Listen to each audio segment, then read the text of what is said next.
Un, 2, deux, 3. trois.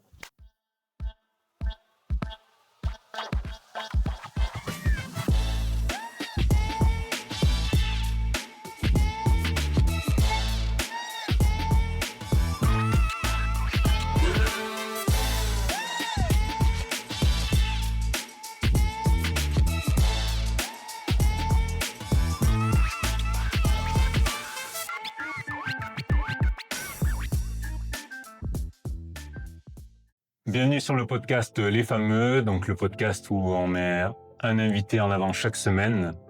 On privilégie aussi l'écoute autour de la marche quotidienne, donc les fameux pas quotidiens. Vous pouvez aussi nous écouter en faisant du sport, en faisant la cuisine, en étant à la salle de sport. Aujourd'hui, du coup, je suis ravi de te recevoir, parce que ça faisait un petit moment qu'on voulait faire cet épisode.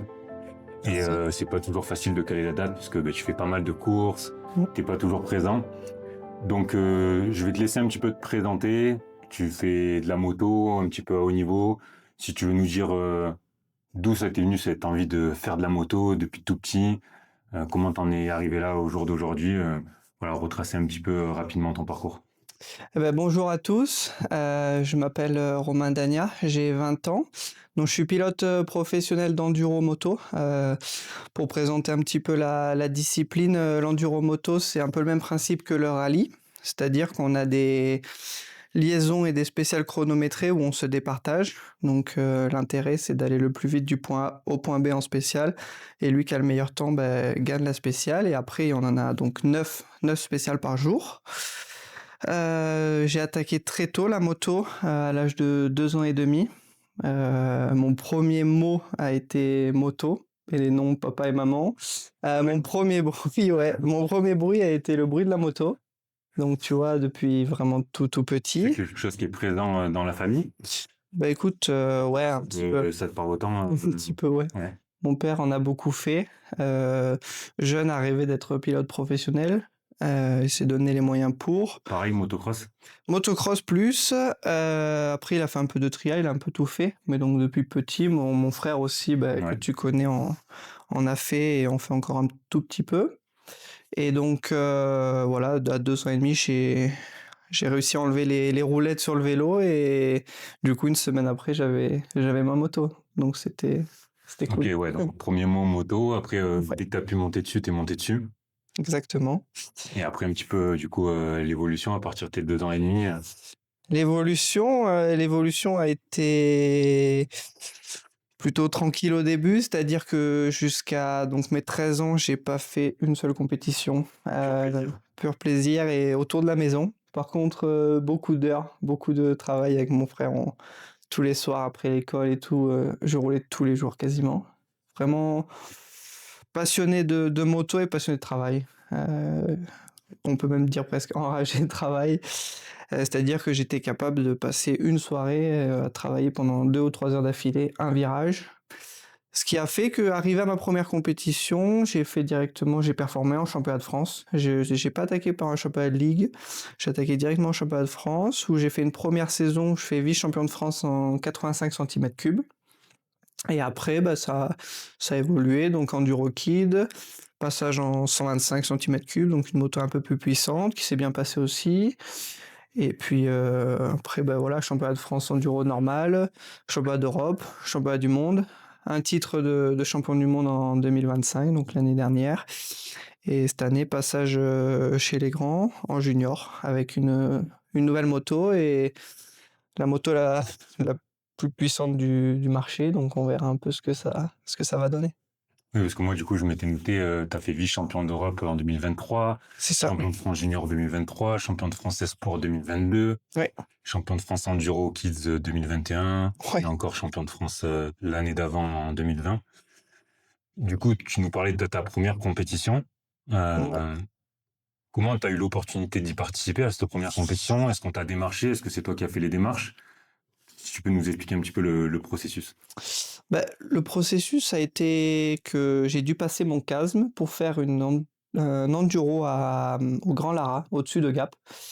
Je voulais faire cette course pour le plaisir parce qu'elle était à côté de la maison.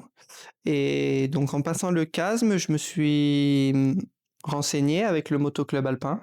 Euh, et donc il fallait faire un stage avec Antoine Letelier, un ancien top pilote qui donnait des cours à l'époque ici au terrain de la Lui un peu plus haut. Et ça a fait qu'il a vu un potentiel chez moi dès le premier stage. Euh, du coup, il en a parlé avec le motoclub alpin. Le motoclub alpin, à cette époque-là, on montait une équipe. Parce que toi, à ce Euh, moment-là, pour remettre le contexte, t'as pas de club. non, j'avais rien du tout et je sortais, personne me connaissait, je sortais de ma campagne, quoi. J'avais jamais mis les roues sur un terrain de motocross, jamais rien et juste autour de la maison.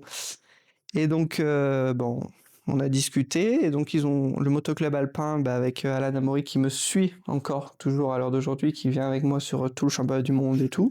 Ok. M'a filé un coup de main dès la première année avec l'aide de Daffy Motogap et Esprit KTM. Et donc directement, j'ai eu... Enfin, j'avais pas trop de choix. Soit je faisais la ligue de motocross, soit je partais sur le championnat de France Enduro Kid. Et du coup, j'ai fait le choix de partir en Enduro Kid avec le soutien du coup du Motoclub Alpin.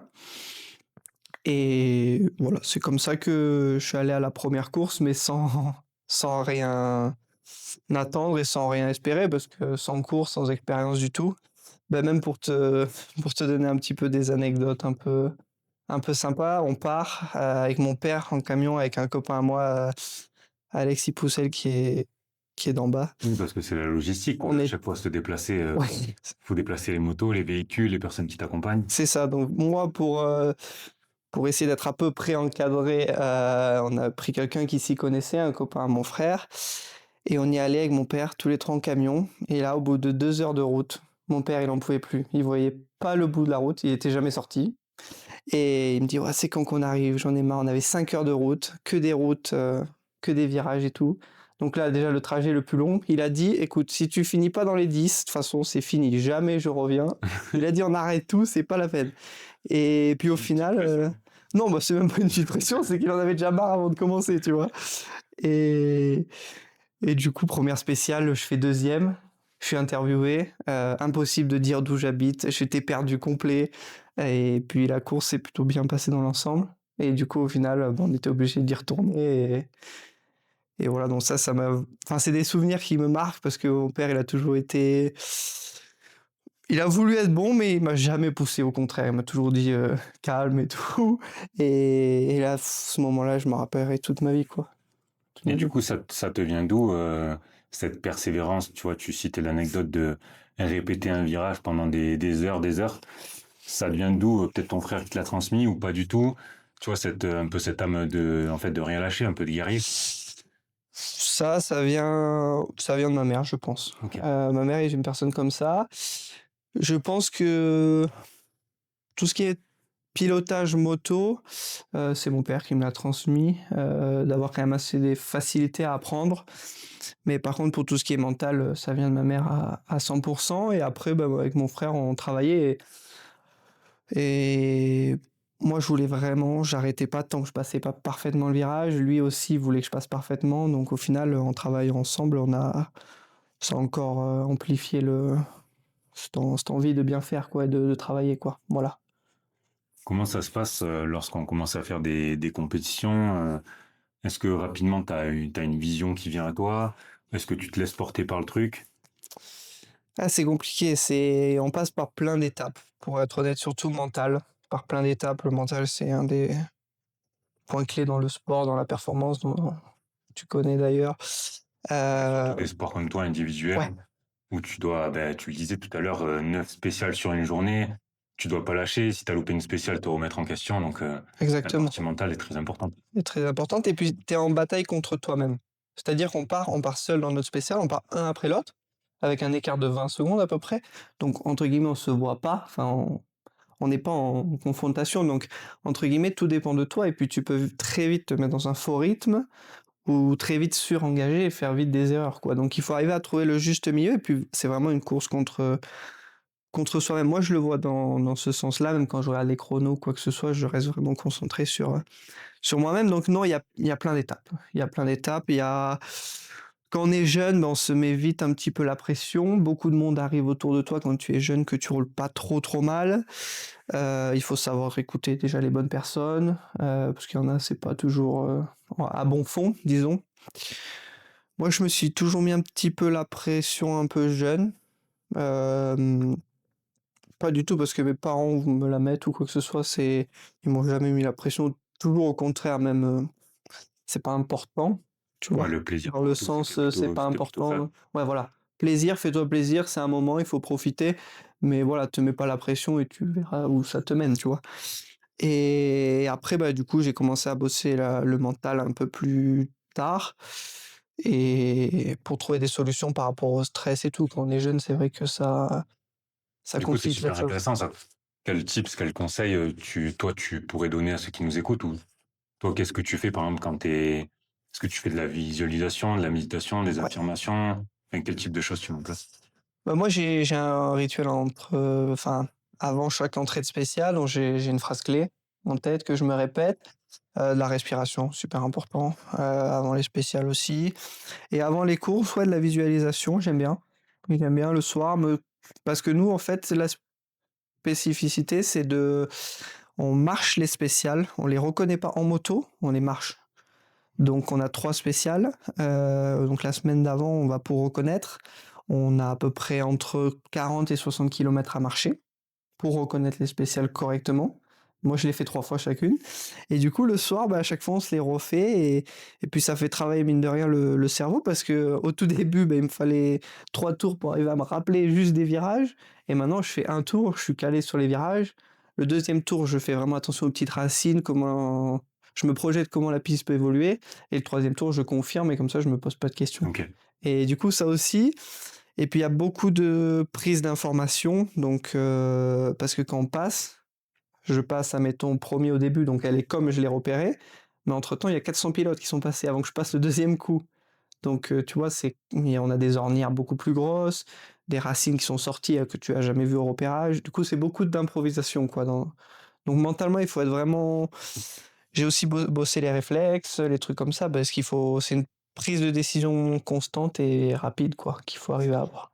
Et du coup, je pense que on passe tous par là et encore plus toi qui fais du sport de haut niveau, c'est-à-dire tu passes par des phases de doute, tu passes par des phases voilà où tu te remets en question, où potentiellement tu as subi des chutes, ce genre de choses. Comment toi, tu as réussi à te relever de tout ça? J'ai eu 2023, je pense que ça a été la pire. 2023-2024, ça a été les saisons avec le plus d'ambition et le plus de. Un peu de malchance et un peu des erreurs. Euh, Comment s'en remettre? Je pense après une erreur, ou on peut pas dire un échec, mais après une mauvaise performance, je pense que déjà il faut pas tout remettre en question. Je le pense. Il faut reposer les bases, se recentrer vraiment sur soi-même, je pense. Enfin, je parle pour mon cas, en tout cas, de ce que je fais.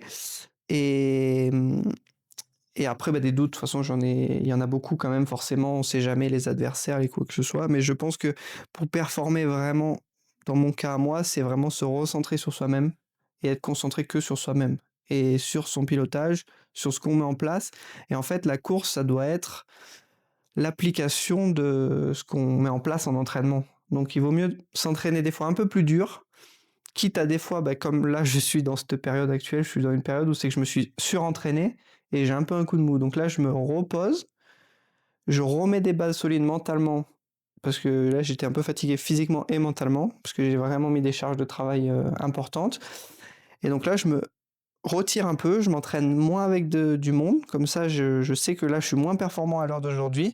Par contre, je me recharge en ressources et je sais que les prochaines courses, je performerai correctement, enfin que j'aurai les ressources pour performer correctement. Ok. C'est juste que tu soulignes. Bon, toi, c'est avec l'expérience, même si t'es encore très jeune, mais Ouais.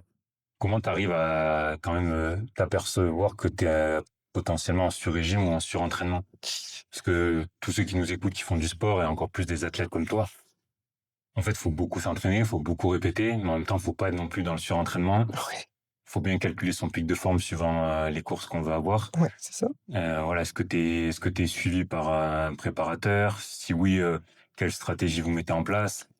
Toi, du coup, comment t'as appris à te connaître au fur et à mesure, quoi? Ben ouais, ça pour ça, je suis quand même bien suivi. On a tout ce qu'il faut comme moyen, donc tous les entraînements, maintenant on a la ceinture et monde cardio. Ok. On met tout sur une application. Donc déjà parce que j'ai un entraîneur fédéral qui me suit, parce que je suis en équipe de France du coup d'enduro et la fédération ils nous suivent quand même beaucoup. Après j'ai un entraîneur physique personnel avec qui je travaille depuis 2021. Donc, avec lui aussi qui me fait les programmes donc physique et un petit peu moto aussi quand même. Et après j'ai un manager, le manager de mon équipe en Italie avec qui on met des entraînements en place à chaque fois par semaine en Italie, mais dans l'ensemble, la saison est planifiée en début d'année de toute façon. Et après, comment on calcule? On met des bonnes charges de travail, surtout sur du long et un peu plus de poids à la salle, malgré que je suis pas très très costaud, mais on met un peu de poids l'hiver. Et après, on fait plus de l'entretien physique pendant la saison, quoi. Non. Ok. Du coup, la préparation physique, ça représente quoi comme charge de travail en plus de la moto pour toi? Ben, par exemple, pour donner un exemple, janvier, ça a été 5 fois de la salle par semaine, des petites séances, mais à chaque fois une partie du corps spécifique et avec un peu de charge. Et je faisais 2 séances longues en vélo, donc un peu du long. Et Un peu de travail de foncier après, du coup. ouais, du foncier, plutôt du 3 heures, tu vois, par là de vélo. Ou course à pied, mais j'ai fait 2-3 semi-marathons, quelques trucs comme ça, mais pour le plaisir, quoi. Et après, la moto, c'était des manches. Des manches, on part et on va se faire des manches de 30 minutes sans s'arrêter pour poser une base aussi physique, mais en roulant à 70-80%, quoi. Mais ça, j'ai roulé cet hiver en moyenne 3 fois par semaine. Donc, des fois, j'étais obligé d'aller à la salle l'après-midi et le matin m'entraîner, ou des fois, j'allais à la salle le matin, suivant les parties du corps à bosser, et l'après-midi moto, quoi. Ok. Du coup, tu te gères un petit peu toi quand même sur tes entraînements, sur le ressenti, ou c'est vraiment t'as une trame et tu fais en sorte de la respecter au millimètre près, quoi. Non, j'ai quand même une trame, mais après, j'ai une trame en Italie. Quand je suis avec eux, je m'entraîne comme on le met en place. Et là, c'est vrai qu'il n'y a pas trop de cadeaux cette année, hein. On bosse vraiment beaucoup, on fait des entraînements, et des fois, je finis, mais je suis mort complet. Le lendemain, il faut en remettre une couche, quoi. Donc là, des fois, je suis un peu dans les retranchements là-bas. Et par contre, j'aime bien garder le côté plaisir quand je rentre chez moi. Donc, quand je suis chez moi, je m'adapte un peu plus, enfin, je fais un peu plus les programmes comme je le veux pour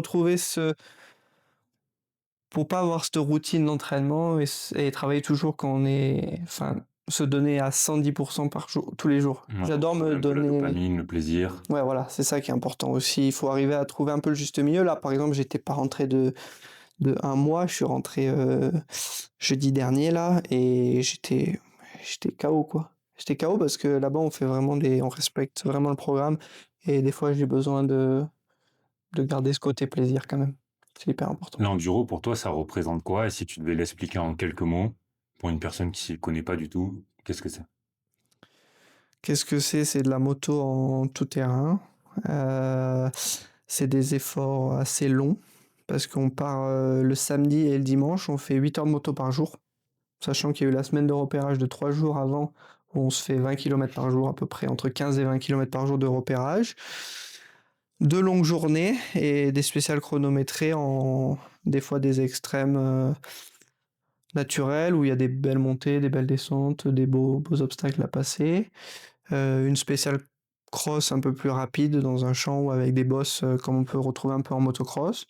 Et après une spéciale enduro test, donc là un peu la spécificité.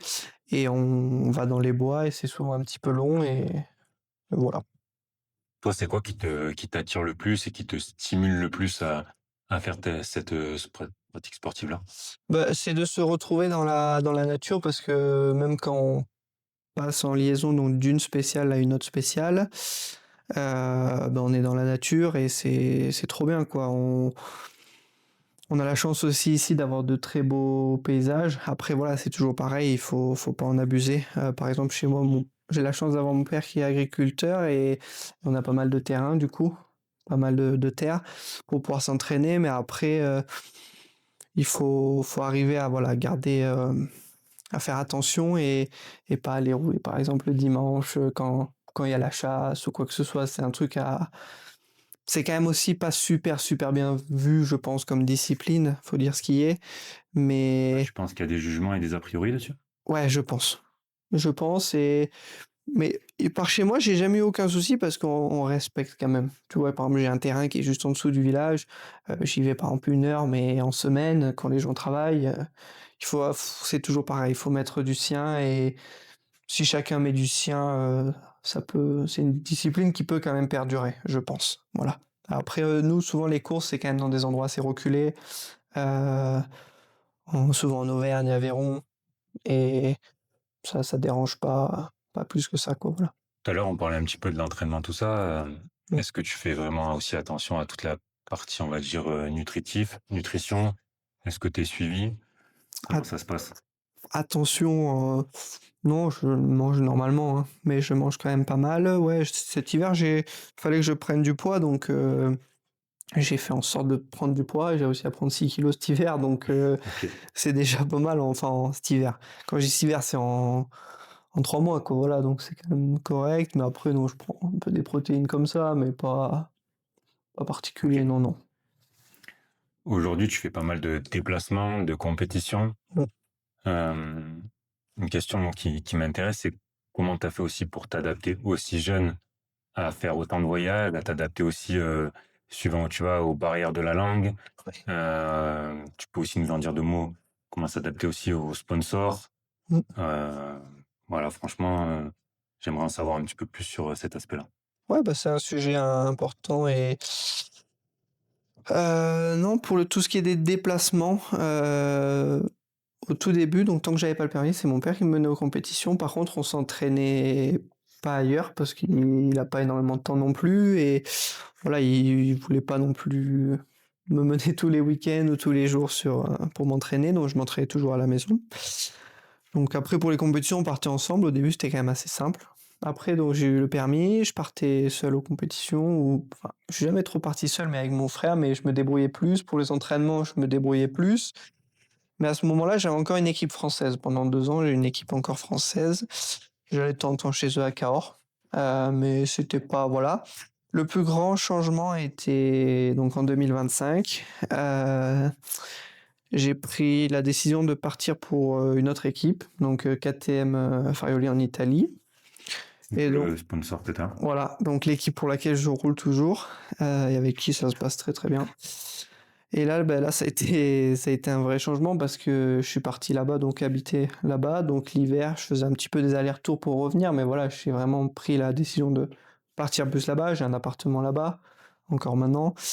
Euh, et là-bas, j'ai tout ce qu'il faut pour m'entraîner. Par contre, ça a été pas simple parce que ben, l'année dernière, il y avait personne comme pilote français. Et je suis parti sans parler un mot d'anglais. Pas parler un mot. Du coup, j'ai appris là-bas. Et ça a fait bizarre parce que à la maison, ben, entre guillemets, j'ai un peu la chance que ma mère me faisait un peu tout. Là, je me suis retrouvé à me faire à manger, nettoyer l'appart. Bon, après, je suis quand même assez carré sur ça, mais voilà. Faire les lessives, enfin, ça prend du temps, mine de rien, on dirait pas. Et du coup, j'ai commencé à trouver mon indépendance, aller aux courses et tout. J'y ai pas pris goût encore, mais ça me dérange plus, donc c'est pour ça. Et puis maintenant, j'ai la chance, du coup, l'équipe est passée à 50% à peu près française, maintenant un petit peu, donc il y a un autre pilote. J'ai un mécanicien d'entraînement français qui habite avec moi, et bon, on a des mécaniciens français en plus, donc maintenant c'est encore mieux. Et l'anglais, ça va mieux? L'anglais, ça va mieux, et je comprends un peu l'italien, tu vois, donc ça va, ça va, ça va. Parce que du coup, pour remettre le contexte, ton appartement, c'est où? Tu passes combien de temps sur l'année en moyenne? C'est à Bergame, à côté de Milan. J'y passe combien de temps? Bah là, j'y ai passé un peu du temps cet hiver, mais j'y passe quand même plus de temps que chez moi, ça c'est sûr. Ouais. Pendant la saison de cours, j'y passe plus de temps que chez moi. Et de le chiffrer, je ne saurais pas te dire. Mais en tout cas, tant que ma saison de championnat du monde sera pas finie, en août, je pars de toutes les courses en avion de là-bas. C'est assez planifié, le calendrier a été fait et bien fait en début d'hiver. Et là, ça c'est pareil, je le respecte jour pour jour, quoi. Et on sait que dans ces sports-là, il y a une grande importance pour tout ce qui est sponsoring, sponsor. Ouais. Pareil, comment ça se passe maintenant? Bon, tu as eu des résultats, donc je pense qu'on vient te démarcher. Ouais. Sur quoi tu te bases aussi pour accepter certains contrats et pas d'autres? Quelle est ta vision aussi sur les prochaines années, si tu en as une, si tu veux nous partager un peu? Ouais, bah alors ça, ouais, quand on est jeune, ben, malheureusement, c'est papa et maman qui payons. Là, on n'a pas trop de solutions. Malgré que j'ai eu la chance d'être aidé très jeune, dès ma première année de championnat de France, j'ai déjà eu un soutien, donc matériel. Par contre, on finançait notre déplacement pour aller aux courses. J'ai créé une association sportive très jeune, dès la deuxième année. Euh, donc quand j'étais encore en Enduro Kid, où c'est que bah, je me débrouillais à aller démarcher des petites sociétés autour de la maison, mais c'est surtout au bouche à oreille que j'ai réussi à avoir des partenaires qui m'aidaient. Bah après, donc ça a évolué un petit peu. Je suis rentré dans une équipe, donc avec plus de soutien matériel. Ouais, donc je ne finançais plus de matériel, mais toujours mes déplacements, donc toujours après un peu en fur et à mesure, quoi, disons, un peu du bouche à oreille, un petit peu mon frère qui m'a aidé. Euh, j'ai réussi donc à trouver le budget pour financer ma première saison, je pense en 2021. Et après, ben, au fur et à mesure, les partenaires continuent, me suivent encore. Après, voilà, il faut qu'il y ait quand même un retour, il faut aller les voir régulièrement, ce qui est normal, les personnes t'aident. Et puis, c'est surtout des passionnés à la base. Toutes les personnes qui m'aident, c'est vraiment des passionnés et que je remercie énormément. Il y a beaucoup d'entreprises du coin qui me soutiennent et qui sont toujours les mêmes chaque année. Et donc maintenant, j'arrive à financer ma saison qui coûte quand même de l'argent, euh, avec mes sponsors extrasportifs. Cette année, bah voilà, j'ai passé quand même le step, enfin cette année encore plus, mais l'année dernière, j'ai quand même passé le step en allant chez KTM en passant pilote professionnel quand même. Après, bah, nous, ça marche on a des primes de résultats, donc un titre de champion du monde, ça rapporte tout le temps, qu'on définit en début d'année. Par podium aussi, on a des primes. Mais le problème, c'est que malgré qu'on finance pas de matériel, la saison coûte cher parce qu'on paye nos billets d'avion, on paye nos déplacements d'entraînement, notre essence d'entraînement. Ça, c'est pas ton écurie Et ça, c'est pas mon écurie qui le prend en charge. Par contre, on a des budgets comme la fédération qui donne un budget à mon équipe, qui me reverse, et que avec ça, je paye mes déplacements. L'équipe, j'ai un budget en début d'année, mais qui sert plus, entre guillemets, maintenant comme petit salaire, quoi, voilà, disons. Parce que j'ai la chance aussi d'avoir des partenaires extrasportifs qui me soutiennent. Parce qu'à l'heure d'aujourd'hui, sans partenaires extrasportifs, euh, avec ce qu'on me donne, je pense que je fais à peine zéro, quoi, tu vois. Donc je suis encore un peu, tu vois, le step en dessous. Cette année, je passe en junior, donc junior en championnat du monde. C'est là où, quand on commence à être bon junior, ça commence à être, on peut vraiment vivre sans sponsor extrasportif. Voilà. C'est pour ça que, ben, je suis vraiment content d'avoir toutes ces personnes autour de la maison qui me soutiennent et du coup, comme là, bah, j'ai pu changer de camion, enfin, qui me permettent de mettre des choses en place, quoi. Voilà, et puis j'ai pas besoin de regarder, à dire, bah, je peux pas m'entraîner parce que voilà, ou je suis obligé de dormir dans le camion parce que voilà. Alors aujourd'hui, c'est plus le cas, donc c'est vraiment, Est-ce que vraiment c'est des important. choses que tu as dû faire sur certaines compétitions avant de dormir dans le camion, de te dépatouiller, de bricoler, quoi? Ouais, voilà, un peu plus se dépatouiller. Par exemple, aux premières années de 85, pour faire attention au budget, j'achetais des pneus vraiment bas de gamme, qui c'était pas performant.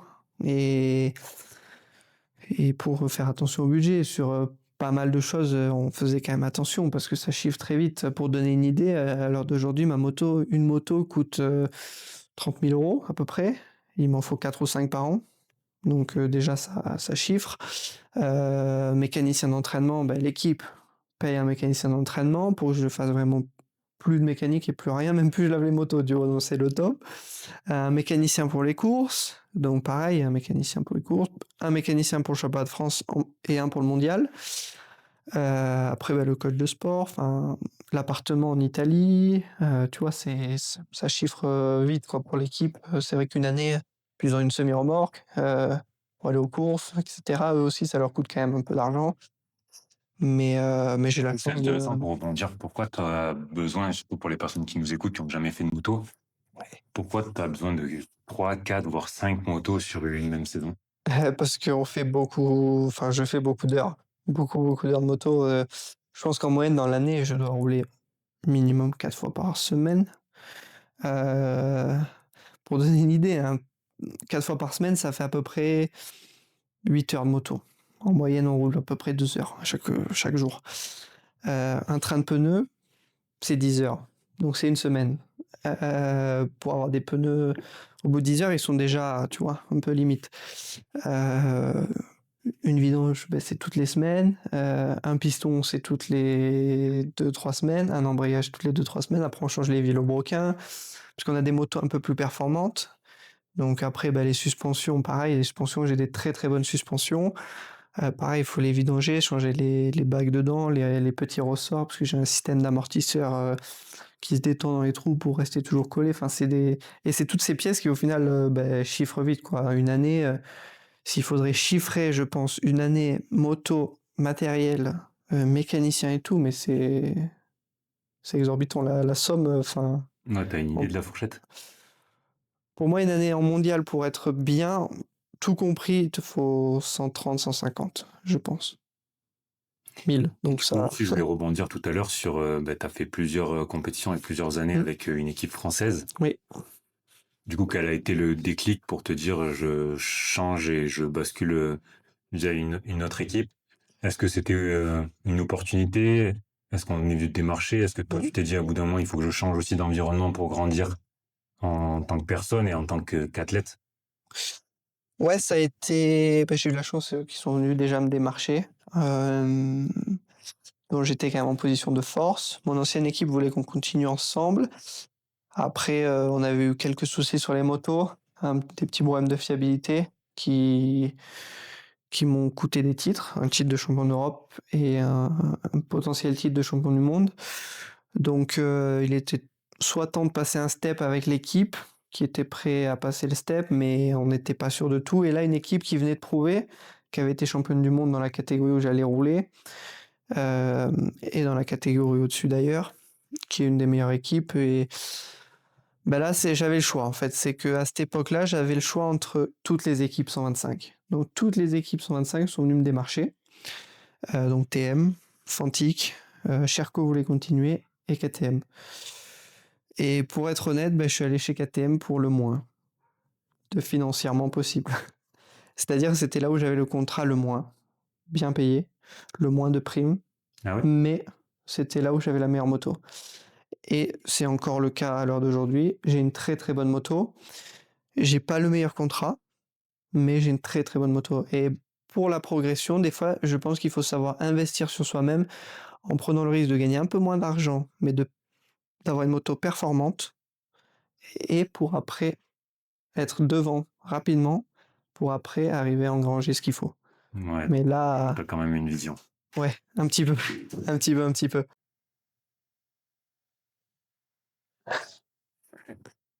Un événement qui t'a marqué, que ça soit plutôt négativement, si tu veux nous en citer un, et après, à contrario, par exemple, ton plus beau souvenir en compétition.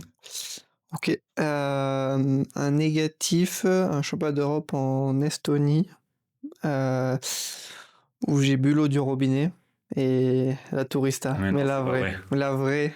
la vraie que tu peux rien faire. Et donc là, ben, malade, bien malade, et un week-end où c'était peut-être le plus dur de ma vie. Ouais. En plus dans le sable et tout, ça bougeait à l'enfer. L'enfer celui-là. C'est quoi, tu étais au courant et t'as zappé au moment de t'hydrater ou vous n'avez pas forcément Pas prévenu? d'expérience. Pas d'expérience. Ok. Première année où je faisais des courses à l'étranger et moi je me suis dit bah, c'est comme à la maison, tu vois. Ah bah oui, comme à la maison. Non, bah ouais, celle-là c'était la plus. Et puis bah, j'ai aussi perdu des points au championnat. Donc bah, premier jour ça allait à peu près. Enfin, j'avais pas mangé de toute la semaine.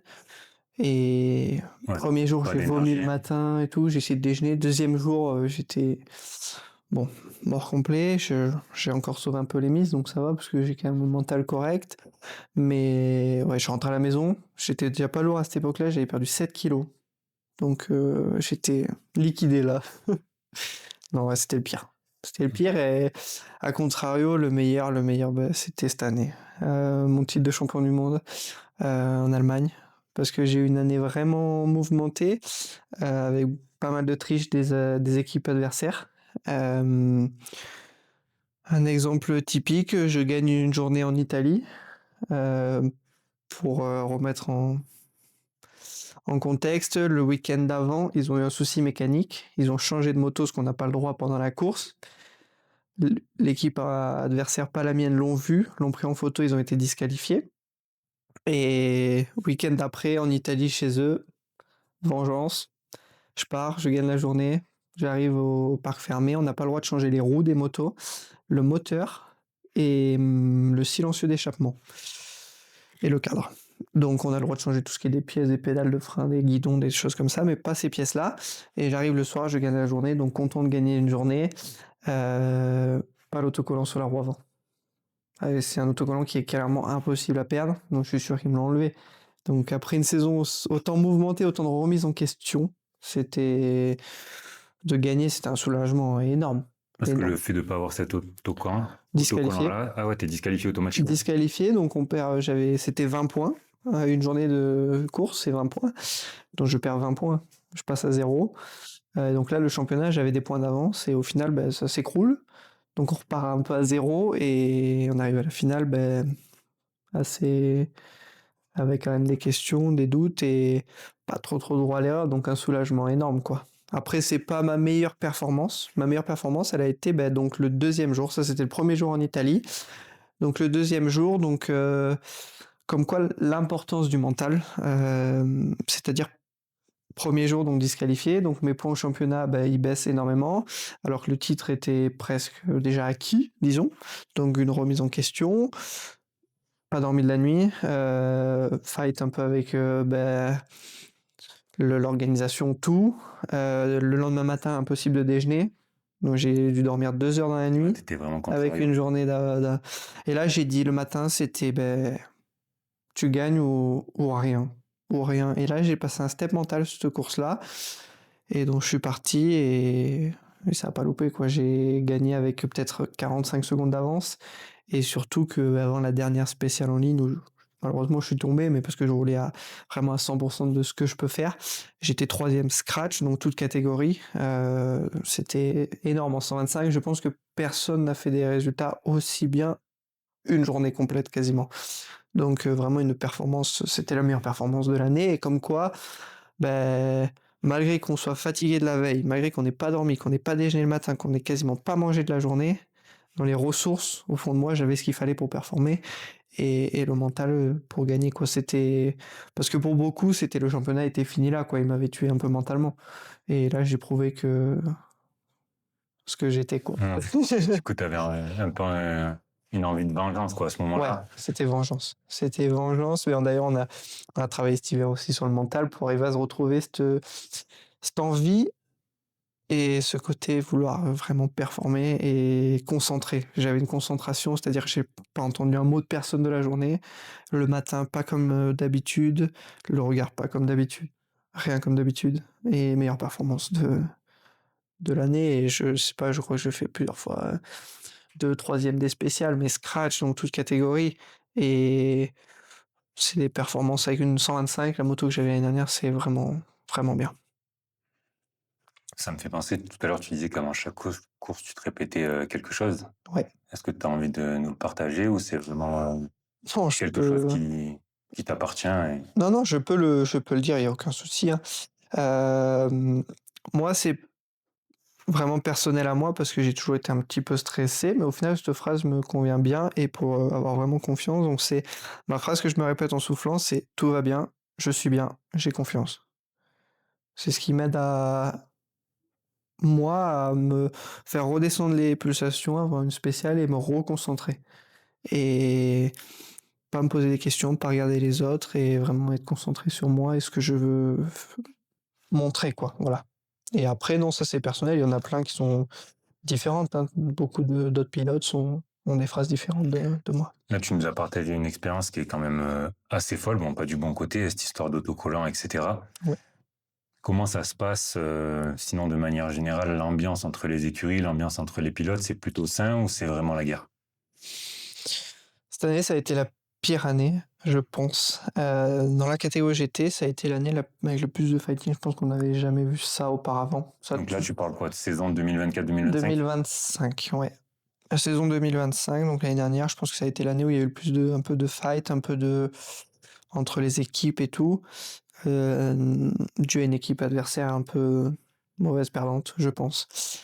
Et même l'entraîneur national qui y est depuis maintenant peut-être 15 ans, mais il a dit j'ai jamais vu ça quoi. Autant de vouloir tricher, autant de. C'est. Mais sinon, dans l'ensemble, c'est une discipline où chacun fait son truc, donc entre guillemets, il n'y a pas de fight ou quoi que ce soit. Et puis l'année prochaine, je pense qu'il n'y aura pas de soucis particuliers quoi. Toi, du coup, tu as des contacts avec certains pilotes, vous échangez? Ouais. Ouais. Ouais, bah je m'entends bien avec tous les pilotes français.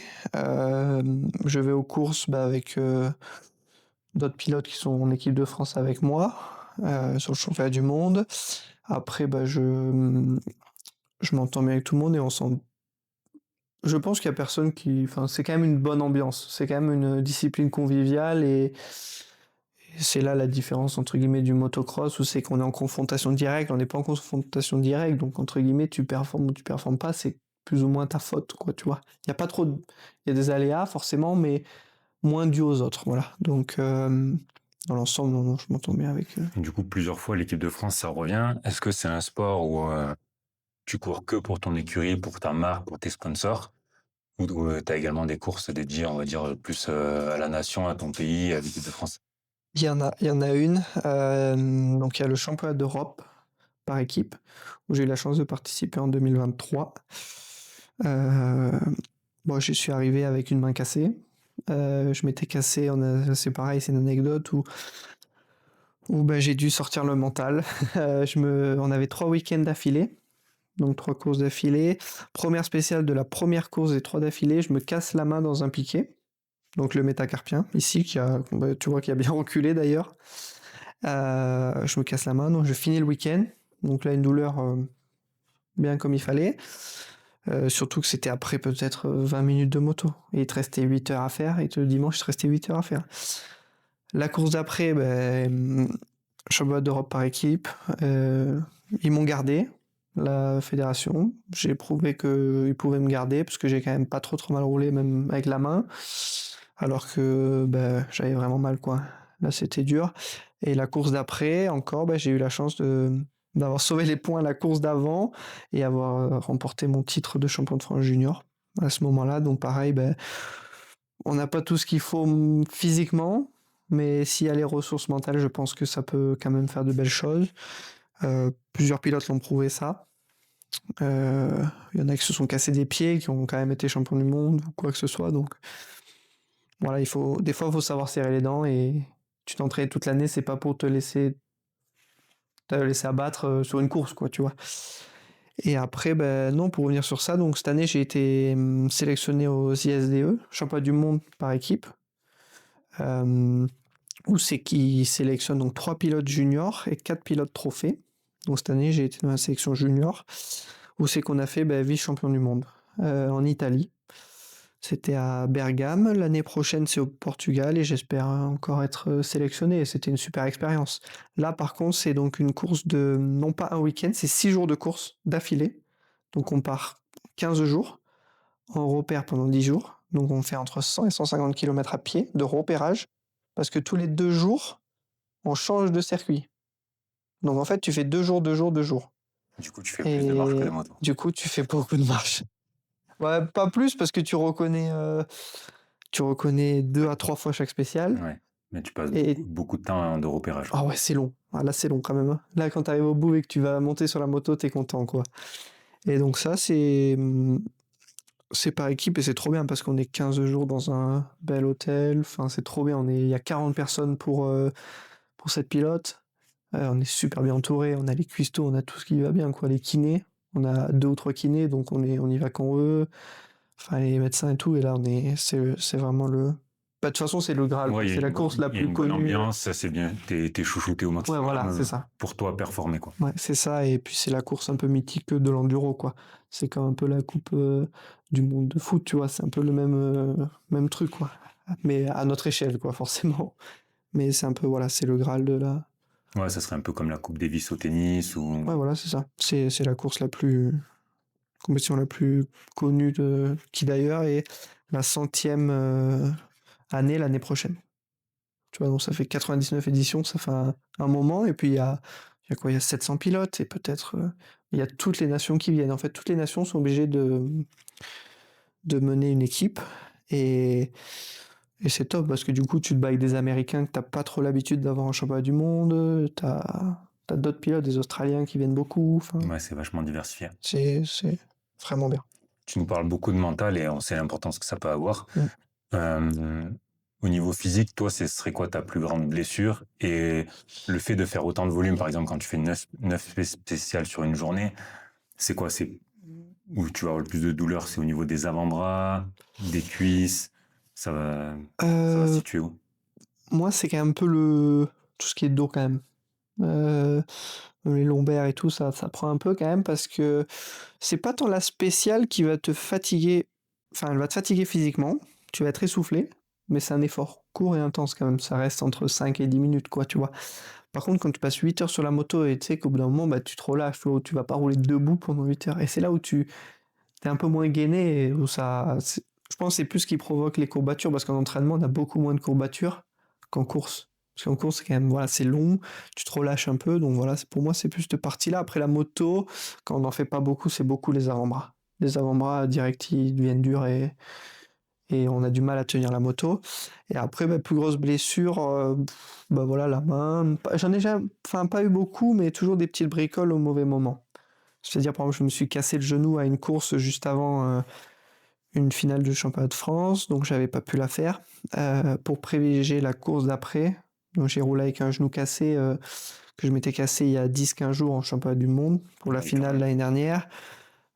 Pareil, serrer les dents, un peu des petites bricoles, mais jamais de trop gros trucs, mais de trucs qui embêtent un peu, voilà. Et toujours au mauvais moment. Sinon ça serait pas drôle, quoi, mais bon, c'est comme ça, c'est pas très grave. Et je le répète, t'es encore super jeune, mais du coup, pour arriver à déjà tout ce que t'as accompli, c'est quoi les plus grands sacrifices que t'as fait? Sacrifice, je vois pas ce que je fais comme un sacrifice. Déjà. C'est-à-dire que je fais ce que j'aime, et pour moi, c'est une chance de pouvoir faire ce que j'aime. Donc, pour moi, je me suis jamais sacrifié. Après, forcément, c'est pas rose tous les jours, c'est comme un travail. Euh, qu'on aime ou pas son travail, quand on fait toujours la même chose toute l'année, forcément, il y a des jours où on a un peu moins envie. Moi, c'est plus le côté sport et physique j'y ai pris un peu plus de goût, mais c'est-à-dire, quand je monte sur la moto, je suis toujours content de monter sur la moto. Voilà, j'ai jamais trop de jours bas en moto. C'est vraiment très très rare. Alors que des fois, dire, allez, aujourd'hui je pars, je vais courir 20 km, 15 km, ou je vais par 3 heures de vélo. Des fois, tu vois, bon, j'y vais, parce que j'aime pas négliger le travail, mais des fois, tu vois, c'est un peu plus ça qui,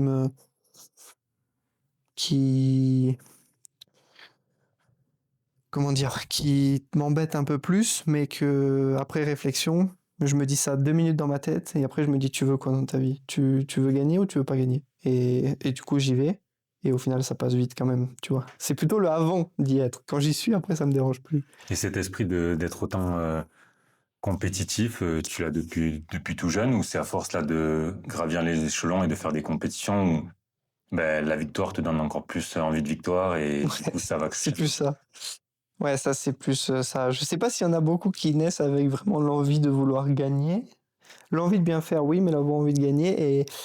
Et après, bah, j'ai changé un petit peu d'état d'esprit, c'est-à-dire qu'au début, j'étais pas aussi incisif ou aussi agressif ou aussi... Je suis quelqu'un de très calme, je reste calme et tout, mais mentalement, c'est quand même un sport où, comme tous les sports, où il faut y aller, quoi. Et j'ai pris de la niaque et de l'assurance un petit peu, et de l'envie encore plus au fur et à mesure des années. C'est vrai qu'au début, j'étais très très calme et très discret, très dans mon coin, quoi, voilà.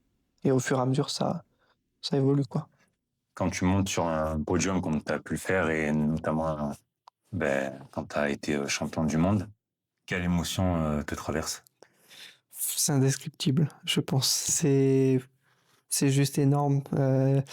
Presque le mieux, c'est d'entendre la Marseillaise. On l'entend à chaque fois qu'on gagne un Grand Prix. Et, et là, tu te dis, ben, ok, je me suis donné les moyens. on peut utiliser ton mot, je me suis sacrifié un petit peu, et puis ça paye. Et moi, j'ai jamais été très content parce que j'en veux toujours plus. Mais là, quand même, quand tu te retrouves le soir, tu te dis, putain, là, quand même, c'est bien ce que tu fais, quoi. Et puis, t'es content de toi, quand même. Il faut dire ce qui est. Je suis pas quelqu'un qui suis je suis content de moi, mais tu vois, je suis pas fier de moi. C'est tu vois, deux steps différents et je reste toujours dans la même mentalité de dire, je fais mon truc dans mon coin, je fais les choses pour moi, en priorité, et je fais ce que j'aime, et ça m'apporte ce que ça m'apporte. Mais, mais c'est pour ça que c'est quand même quand tu montes sur un podium, c'est là où tu te rends compte quand même que tu, tu performes et tu fais, quand c'est un championnat du monde, c'est bien ce que tu fais, quoi. Voilà, t'es content, quoi. Parce que du coup, tout à l'heure, tu nous parlais aussi de primes de victoire, de primes de podium. Mm. Ça, du coup, si j'ai compris, c'est des choses que tu négocies en amont avec Ouais. les écuries. C'est pas quelque chose qui est, Mm. par exemple, mis en place sous forme de barème. C'est Euh, vraiment des choses spécifiques à ton contrat. ouais, c'est ça, c'est spécifié à ton contrat et on n'a pas enfin, pas en championnat du monde, on n'a pas de prime de l'organisateur de la course. C'est que des primes des partenaires qui peuvent être différents. Par exemple, cette année, j'ai un contrat avec une marque de casque à chaque fois que je monte sur un podium, j'ai des primes. Et après, j'ai des primes de mon équipe et des primes donc par course, par podium. Donc, c'est-à-dire que deuxième, c'est tant. Après, si tu veux, je te le chiffre parce que c'est à peu près les mêmes pour tout le monde. Mais grosso modo, une journée gagnée en championnat du monde, c'est 600, 800 euros, quoi. Tu vois, voilà. Et après, ça se divise par deux C'est si tu finis premier de la journée. des 9 spéciales de la journée. Voilà, exactement. Ok. Ça, c'est le soir. Chaque soir, tu as un podium. Donc, samedi et dimanche soir. Donc, ça, c'est une prime de un jour. Et après, on a des primes de championnat en fin de saison. Et voilà, après, un titre de champion du monde, après, ça dépend. Un titre de champion du monde élite, c'est sûr que ça commence à parler, quoi. Tu vois, c'est des primes qui sont en élite, c'est une moyenne entre 50 et 80, 100 000, tu vois. Une prime élite. Junior, c'est un peu moins, c'est 20. Et 125, comme j'ai été, c'est entre 10, quoi. 10 et un peu plus. C'est à peu près ça, voilà, les barèmes de primes en fonction des contrats, ils sont tous à peu près similaires, honnêtement. C'est, c'est parce que c'est ce qui motive, entre guillemets, les pilotes, et après, c'est le salaire le salaire, ce qu'ils te donnent en début d'année qui varie, quoi, tu vois, en fonction des pilotes. Mais les bons pilotes élites, quand même, prennent un petit peu d'argent. C'est des mecs qui signent à plus de 100 000, quoi, voilà, 150 000 euros à peu près, sans prime de résultat. Donc, tu vois, ça commence à être, c'est des salaires vraiment corrects, quoi. Et après, nous, non, nous, c'est bien moins. Nous, c'est divisé par beaucoup. Mais bon, on fait ce qu'on aime et puis on espère un jour avoir comme ils ont eux, mais c'est surtout arriver à monter à leur niveau qui est presque plus important pour moi, qui est presque plus important enfin, qui est plus important que l'argent parce que, parce que je vois plus loin que mon sport et que plus tard, je sais ce que je veux faire. Je veux pas partir dans le but de je performe pendant X années, j'essaye de performer du moins, et après j'arrête de travailler ou je fais des placements pendant que je performe, je place mon argent et après je travaille plus, machin. Déjà c'est dur, il faut vraiment être sûr d'être au top du top. Et de deux, c'est pas ce que je veux faire parce que derrière j'ai mon père qui a une exploitation agricole. Et à l'heure d'aujourd'hui, voilà, déjà j'ai la chance qu'il me laisse me consacrer à 100% à mon sport et qu'il me demande rien en échange. Et c'est déjà pour moi une chance énorme. Donc là, j'ai pris ma décision de me consacrer à 100% à mon sport. Et après, reprendre l'exploitation familiale qui l'a fait quand même grandir, qu'il a acheté plein de choses et puis que ça me plaît d'être aussi chez moi. Alors, je le verrai peut-être différemment plus tard parce que très petit, j'ai toujours voulu, voilà, je voulais pas sortir de chez moi, pour être honnête. J'étais un ours, mais maintenant, tu vois, je me suis un peu ouvert sur le monde, un peu parce que j'ai voyagé beaucoup quand même, vu beaucoup de pays, vu beaucoup de mentalités. Je le verrai peut-être un peu plus différemment dans le sens de rester plus chez soi, de rester vraiment dans le cercle d'ici, quoi. Donc je pense que je trouverai des alternatives, tu vois, pour trouver aussi mon bon compromis, tu vois, pour plus tard, dire de partir un petit peu, peut-être rester un tout petit peu dans le milieu, voilà, voilà. Mais en tout cas, ce que je veux faire, c'est reprendre l'exploitation plus tard. Donc, entre guillemets, je me mets encore moins de la pression. Et puis, comme mon père, il m'a dit, le jour où tu prends plus de plaisir, avec les risques que tu prends et entre guillemets la vitesse que tu as actuellement, tu peux pas te permettre de continuer de rouler. Donc, quand il faudra prendre une décision, je te dis ça parce que on en parle et que voilà, j'ai quand même planifié, j'ai quand même une vision de ma vie, ce que j'aimerais faire et ce qui me passionne. C'est-à-dire que le jour où je prendrai plus de plaisir à faire ce que j'aime énormément à l'heure d'aujourd'hui, je diminuerai ou j'arrêterai parce qu'on prend énormément de risques et si tu es pas concentré et que ou tu as la tête ailleurs, tu ne peux pas, ça fonctionne pas. C'est pour ça qu'à l'heure d'aujourd'hui, je peux même pas les aider à la campagne. Tu vois, déjà d'une parce que j'ai pas le temps et de deux parce que ça me ferait encore plus de choses à penser alors qu'on a déjà quand même pas mal de charges mentales et tout calé, tout on dirait pas mais c'est quand même c'est pas une charge mentale parce que je suis pas de là à me lamenter ou quoi que ce soit hein, mais on a quand même des choses à penser et c'est plus que ce qu'on pense quand même. Tu vois, je reçois un nombre de toute la coups de partie téléphone, un nombre de messages. Mine de rien, gérer les partenaires, c'est compliqué. Gérer les sponsors. Gérer, par exemple, là, j'étais en train de gérer mes maillots, mettre les sponsors sur les maillots. Lui, il veut le logo ci, ça. L'autre, ça fait pas, machin. L'autre, il veut être plus gros. Et au final, t'envoies 500 millions de mails en une journée. Enfin, Ça, c'est tout toi qui gères, t'as pas d'agent. j'ai pas d'agent. J'ai pas d'agent. Après, mon équipe font quand même une partie du boulot. Et ils me disent, t'as le droit de mettre tant de sponsors. Après, on cale ensemble, machin. Mais c'est quand même du boulot. Et après, gérer mes budgets, je gère mes déplacements sur le championnat du monde. Je suis entièrement libre. Sur le championnat de France, non, je vais juste aller aux courses et j'ai déjà l'appartement pris et tout, donc c'est cool. Sur le championnat du monde, c'est moi aussi qui veux gérer. Comme ça, j'y vais avec les personnes que je veux. Et je suis pas imposé d'aller avec lui ou lui ou lui. Et comme ça, je reste avec les mêmes personnes que je suis depuis que je fais le championnat du monde, quoi. Donc ça prend quand même, mine de rien, du temps. Du temps et par exemple, des fois, il faut faire des choses qui plaisent pas forcément beaucoup, mais tu vois, je peux aller sur des salons, échanger, machin. Au début, moi, ça me plaisait pas. Et puis au final, tu vois, au plus le temps passe, au plus je trouve ça sympa d'échanger un peu avec tout le monde, ou même comme on fait là, tu vois, je trouve ça vraiment top parce que ça t'apprend énormément de choses et c'est des choses que certaines personnes n'aiment pas ou n'aimaient pas avant, quoi. Comme moi, je n'aimais pas. On m'aurait dit, tu vas parler devant une caméra pendant 1 heure pour raconter ton parcours. Je me disais, mais c'est bon, j'ai pas besoin que personne sache mon parcours, tu vois. Mais au final, je trouve ça quand même sympa parce que sur certains points, les gens peuvent en tirer quelque chose, quoi, entre guillemets. Même si je me reconsidère comme je suis personne, tu vois ce que je veux dire. Mais voilà, tu peux quand même apprendre en écoutant. Non, mais voilà. Et j'en écoute aussi. Ça met en valeur le sport. Ouais, exactement. Les profils on connaît pas forcément. Toi, en plus, t'es quand même vachement mature pour ton âge. Tu partages aussi tes expériences, donc c'est inspirant aussi pour les personnes qui peuvent t'écouter. Moi, quelque chose qui me vient en tête, c'est combien de temps dure une carrière d'athlète en moto? Parce que du coup, toi, tu parles du après. Et quel conseil aussi tu pourrais donner? Parce que toi, c'est bien, t'as une trame pour après. Mais on sait que pas mal de sportifs derrière peuvent faire des dépressions parce qu'ils arrêtent, ils n'ont pas de trame. Donc voilà, soit le fait d'avoir côtoyé pas mal d'athlètes ou de pilotes, et peut-être d'avoir échangé aussi avec des familles, etc. Est-ce que tu aurais des petits conseils à apporter? Déjà, je pense que ça se prépare dès le début.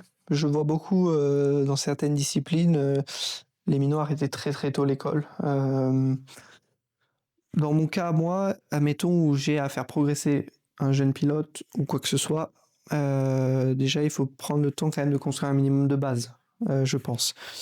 Parce que on n'est pas sûr, il y a beaucoup d'aléas et on peut très bien performer jeune et après arriver au collège, partir un peu en biberine et voilà, faire ou, force, l'envie part.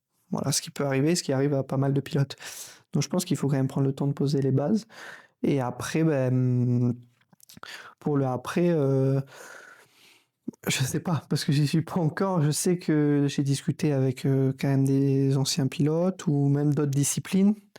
Le après, forcément, fait quand même un petit peu mal. Il faut s'y préparer. C'est sûr et certain parce qu'on vit, entre guillemets, sur un nuage. Est-ce qu'on rêvait d'être minot? Enfin, moi, c'est ce que j'ai rêvé. C'est, je rêvais d'être pilote professionnel minot et c'est sûr qu'après, bah, tu vas te retrouver à travailler normalement. Moins de monde sont intéressés, enfin, intéressés, entre guillemets, te regardent. Faut dire ce qui est, enfin, du moins dans ce que je veux faire. Et tu seras un peu plus en retrait, mais après, ça dépend, je pense, des mentalités des gens, quoi, tu vois. Moi, je sais que j'ai toujours aimé être dans mon coin, je sais que demain, ça me plaît, voilà, énormément d'échanger et tout, mais je pense que ça me dérangera pas énormément. Je prendrai pas un énorme coup parce que j'ai toujours aimé rester dans mon petit coin et tout. Mais après, c'est sûr que d'autres personnes d'autres sportifs qui sont un peu plus, qui aiment être mis en avant, qui sont un peu plus dans cet état d'esprit-là, je pense que le retour fera, quoi qu'il arrive, quand même assez mal, quoi. Faut dire ce qui est, et c'est pour ça que je le vois avec même des pilotes que je respecte énormément et qui ont été au top niveau de ma discipline. Quand je vois ce qu'ils mettent en place à l'heure d'aujourd'hui pour retrouver un peu pas de succès, mais tu vois ce que je veux dire, de mise en avant et tout, je trouve ça même pas tant intéressant, tu vois. Parce que faut vivre avec son temps, je pense, hein. C'est-à-dire, tu fais ta carrière, tu es à ton plus haut niveau, quand tu arrêtes, ben, c'est qu'il est temps d'arrêter, et voilà. Et je pense qu'il faut juste arriver à arrêter au bon moment. Au moment où tu as mis en place ce que tu voulais faire et que tu n'as pas de regrets. Le moins possible de regrets. Forcément, tout sportif aura à dire un jour, ben, j'ai raté ça parce que ça. Mais le moins de regrets possible, et à mon avis, il n'y a que comme ça que tu arrives à vraiment passer le step, quoi. Je pense. Tout à l'heure, tu parlais de vitesse. Mm. Quand vous faites les courses, jusqu'à combien de kilomètres heure vous montez? Est-ce que tu te fais toujours autant de frayeur qu'avant? Est-ce que tu vas souvent dans la limite du rouge pour aller chercher des résultats? Euh, Partager un petit peu ça. ouais, ça, ouais, je peux te dire. Vitesse, bah, par exemple, la semaine dernière, on avait une course sur la plage. Euh, enfin, une spéciale sur la plage, pardon, et une course au bord de l'eau en Italie. Et sur la plage, on prenait quand même 100 km/h. Ça fait quand même vite sur la plage, surtout que ça bouge dans le sable et avec des trous et tout. C'était quand même assez flippant un peu d'un côté et de l'autre, c'était trop bien en sensation. Après, non, en termes de risque, j'essaie quand même d'en prendre le moins possible. Le plus dans le contrôle possible, et je suis plutôt un pilote qui a du mal à sortir de sa zone de confort que rouler à 110%. C'est-à-dire que je suis beaucoup plus souvent à 80-90% que 100% ou 110%. Et je suis un pilote assez calme sur la moto, pas très agressif, mais ce qui fait qu'à voir, ben, j'ai une marge de progression quand même conséquente. Mais dans ma tête, voilà, j'aime bien arriver et rouler quand même là, par rapport à ma limite, vraiment limite. C'est-à-dire, quand je m'entraîne maintenant, j'essaie un peu plus d'arriver à la limite. Comme ça, en course, même en roulant là, ça performe quand même pas trop mal. Mais dans les années à venir, de toute façon, j'aurai pas le choix. Et c'est pour ça que au fur et à mesure, je commence à m'approcher de plus en plus de la limite. C'est pour ça que bah, toutes les blessures jusqu'à aujourd'hui, c'est pas en tombant, c'est en prenant des piquets sur le bord des spéciales ou c'est pour ça que je fais jamais de grosses chutes. Enfin, faut jamais dire jamais, mais je suis pas un pilote qui tombe beaucoup. Voilà. Et j'essaie de garder voilà, cette limite et pousser au fur et à mesure et arriver à m'y rapprocher le plus possible, ouais. Tu nous parles un petit peu de pilotes qui ont arrêté leur carrière. Mm. Quels seraient, toi, les 2-3 pilotes qui t'ont le plus inspiré étant petit et ceux qui t'inspirent aussi encore au jour d'aujourd'hui? Bah, étant petit, je regardais plus le motocross. Donc des pilotes qui m'ont inspiré, enfin c'est même pas inspiré à ce niveau-là, c'était un extraterrestre, mais par exemple James Stewart, voilà, qui était en motocross, pour moi le meilleur pilote de sa génération techniquement et tout. Et après, à l'heure d'aujourd'hui, bah, je regarde beaucoup du coup les pilotes d'enduro. J'aime beaucoup un pilote français qui je m'entends très bien, Zachary Pichon. Pilotage très très calme et très très technique. Et après, j'aime beaucoup Bradley Freeman, c'est un Anglais qui a plein de titres aussi de champion du monde, qui était au top de sa carrière, qui a eu des blessures, mais qui est en train de revenir et que j'admire parce que, par exemple, ce pilote a eu des traumas crâniens, donc un, puis deux, puis trois. Puis au final, il était vraiment pas très très bien. Et puis là, il est revenu et il performe encore très bien. Donc je trouve ça inspirant aussi, quoi. Toi, ça serait quoi tes plus grands rêves? Plus grand rêve, être champion du monde enduro GP, donc c'est la catégorie la plus élevée, donc c'est le scratch de tous les pilotes du monde. Voilà, élite. Et après, mon plus grand rêve, là, j'aimerais l'année prochaine déjà gagner les 6 jours, champion du monde par équipe. Ce serait quand même une belle fierté parce que je suis quand même assez patriote. Euh, et après, Enduro GP, voilà, c'est mon plus gros objectif. Après, j'ai pas de. Pour le après, j'aimerais bien passer peut-être avant d'arrêter complètement ma carrière en super enduro. C'est une autre discipline un peu à part. C'est-à-dire c'est une discipline en salle avec des obstacles artificiels, un peu comme le supercross mais en enduro. Et après, j'aimerais bien essayer ça. C'est quand même une discipline qui me plaît, mais après, j'ai pas de gros projets comme dire d'aller au Dakar par exemple. C'est pas une discipline qui me fait trop rêver parce il y a énormément de risques. Ou y aller pour développer une moto par exemple. Je trouve ça un projet intéressant pour le après. Mais avant ça, avant d'avoir un titre de champion du monde, faut bosser déjà. Enduro GP quoi. Un vrai titre pour moi. Aujourd'hui, tu as 20 ans. Tout à l'heure, du coup, je t'ai posé la question, combien de temps ça a duré une carrière? Ouais. Tu peux courir à peu près jusqu'à quel âge en moyenne? Les top pilotes à l'époque, enfin, à l'époque, on pensait que c'était plus jeune, puis au final, les pilotes maintenant perdurent un peu plus dans le temps. Donc je pense que jusqu'à 33 ans, tu peux être encore au top niveau, en tout cas en championnat du monde, je pense, ouais. Ouais, donc encore une bonne dizaine d'années. Ouais, une dizaine d'années pour prendre de l'expérience et espérer voilà, avoir ce titre. Après, il faut voir étape par étape. Je regarde de loin parce qu'on en parle, mais sinon, moi, j'aime bien regarder étape par étape. Bien sûr. Plus important, là, je suis dans une catégorie donc junior, c'est la catégorie juste en dessous des élites. C'est jusqu'à 23 ans, donc l'idéal, ce serait d'arriver à être champion du monde une année avant, au moins, pour, euh, pour pouvoir monter en élite un peu plus tôt et prendre cette expérience en élite. Mais par exemple, le week-end dernier, j'ai fait des pas mauvaises places au scratch quand même, et j'ai réussi à faire un temps scratch, donc c'est-à-dire meilleur temps toute catégorie et il y avait tous les pilotes du championnat du monde, donc ça prouve quand même que cet hiver, je me suis pas non plus entraîné pour rien et qu'il y a quand même une bonne vitesse tout en roulant, parce qu'en championnat italien, je roule pas à 110%, donc quand il faudra pousser, je pense que ça peut sortir vraiment des bons temps, ouais. Ça pour que tu es capable et en travaillant et en engrangeant de l'expérience, ça peut être chouette dans les mois et dans les années à venir. Ouais, je pense, et puis voilà, il fallait le temps de s'habituer à la nouvelle moto. Là, j'ai une moto vraiment puissante et je m'y suis bien fait, bien adapté, on a bien travaillé surtout. J'ai un peu embêté les mécanos pour changer pas mal de pièces, mais au final on a une moto performante, donc non, c'est vraiment positif pour l'avenir, quoi, voilà. Pour qu'on se rende compte, ceux qui nous écoutent, Mm. combien de voyages tu fais à peu près dans l'année, combien de pays tu es amené à faire? Déjà, je suis donc une partie de mon temps en Italie, et après, donc en championnat du monde, on a 7 à 8 courses par an, donc à l'étranger. On reste dans le cercle à peu près Europe. Pour cette année, on a Finlande, on a Portugal, Espagne, on en a en France, on a Italie, on a. Enfin, l'Italie, c'est la Sicile, mais voilà, on a. Je sais pas exactement toutes les courses qu'on a, mais voilà, un peu dans les pays du Nord, etc. des fois. Allemagne, peut-être qu'on a. Et, hum, et après, bon, ça représente quand même pas mal de kilomètres de camion pour s'entraîner. Je pense que je fais au moins 25 000 kilomètres par an. Et après, on va beaucoup en Auvergne-Aveyron pour tout ce qui est championnat de France. Et après, à l'étranger, voilà, s'il y a les 6 jours aussi, donc ça fait ouais, 8-9 pays par an, en sortant de la France-Italie, et voilà. Avant qu'on vienne à clôturer l'épisode, est-ce que tu souhaiterais citer un petit peu tes sponsors pour les mettre en avant? Ouais, j'en ai plusieurs donc d'ici. J'ai Gandeli, c'est une personne qui fait une entreprise de bois. Après, j'ai ASM, donc c'est là où il travaille mon frère, qui vend des tractopelles.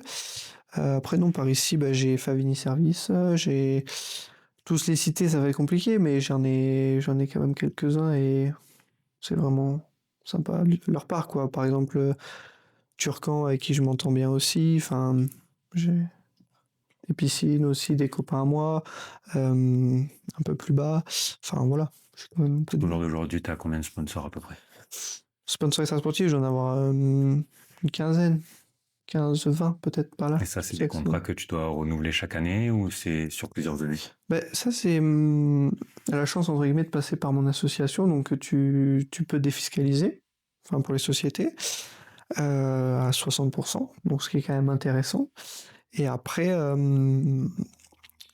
non, c'est chaque année, c'est en fonction de eux ce qu'ils peuvent faire, en fonction de leur bilan comptable, etc. Mais après, c'est tous des personnes que je vois régulièrement, que je m'entends bien et que j'ai la chance qu'ils me soutiennent depuis depuis un bon moment, quoi. Donc on essaie de les garder, quoi. C'est super important. Pour ce qu'il faut pour performer. Avant qu'on vienne au mot de la fin, du coup, on mettra tes liens en description. Donc, on mettra quoi, ton Instagram? Ouais, Instagram. J'ai aussi TikTok. TikTok. Facebook. Facebook. Obligatoire. Et YouTube aussi. Ok. J'ai lancé une chaîne depuis l'année dernière avec le président de mon motoclub. C'est lui qui s'en occupe de me faire les vidéos sur chaque championnat du monde. Ok, trop bien. Donc pour avoir des souvenirs, quoi. Et comme ça, il filme un peu en inside. Et voilà, mais après, le plus important, c'est un peu Instagram, un peu TikTok, quand même. Ouais, J'essaie de mettre des trucs régulièrement, quoi. on mettra tout en description Ouais. pour que les gens te suivent. Comme ça, vous pouvez suivre les prochaines compétitions, les prochains événements de Romain. Pareil, s'il y en a qui sont intéressés pour être sponsor ou partenaire, comme ça, ils pourront te contacter directement. Avant qu'on finisse le podcast et par le mot de la fin, du coup, pensez à vous abonner, à liker si vous avez apprécié l'épisode. On est disponible sur YouTube, Spotify, Deezer. On sort un épisode, tous les dimanches à 18h. Le mot de la fin, ta carte blanche. Comment tu résumerais, ta philosophie de vie en un mot ou en une phrase? Ta carte blanche pour le mot de la fin. Oula, tu mets la pression, là, j'étais pas au courant. Croyez en vous et rêvez grand. Je pense que c'est une bonne phrase, tout en gardant les pieds sur terre, je pense. Voilà. Je pense que c'est une bonne phrase parce que faut pas avoir peur de rêver, mais faut arriver à trouver son juste compromis pour se donner les moyens et croire et se lever tous les jours avec une motivation et après pour pas être trop déçu si ça va pas en fonction de si l'objectif est trop grand, quoi. Voilà. Ok, bon, trop bien, merci de nous avoir parlé. Allez, de ça. merci à toi surtout Merci de et venir, puis likez.